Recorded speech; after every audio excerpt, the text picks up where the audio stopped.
La Bible en un an. Jérémie chapitre 2, verset 31 à Jérémie chapitre 4, verset 18. Psaume 76.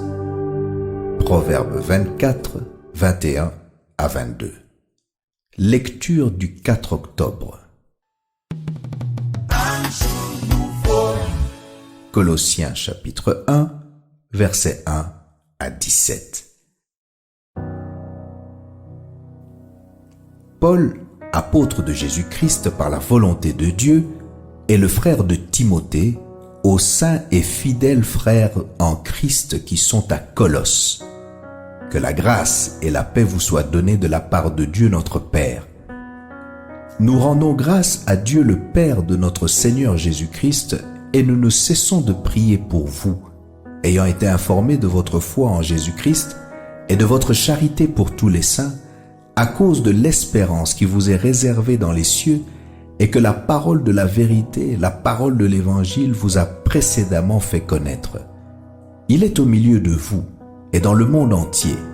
Il porte des fruits et il va grandissant, comme c'est aussi le cas parmi vous, depuis le jour où vous avez entendu et connu la grâce de Dieu conformément à la vérité, d'après les instructions que vous avez reçues d'Épaphras, notre bien-aimé compagnon de service, qui est pour vous un fidèle ministre de Christ et qui nous a appris de quelle charité l'Esprit vous anime.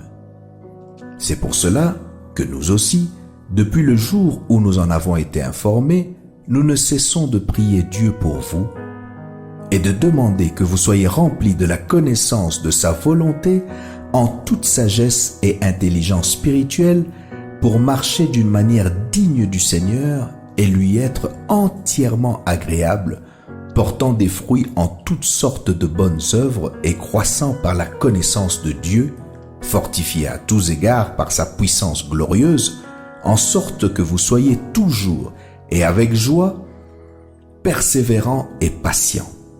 Rendez grâce au Père qui vous a rendu capable d'avoir part à l'héritage des saints dans la lumière, qui nous a délivrés de la puissance des ténèbres et nous a transportés dans le royaume du Fils de son amour, en qui nous avons la rédemption, la rémission des péchés.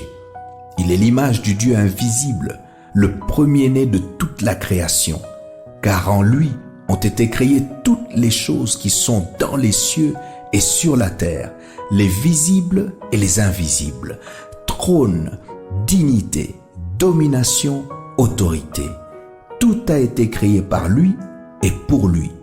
Il est avant toute chose et toute chose subsiste en lui.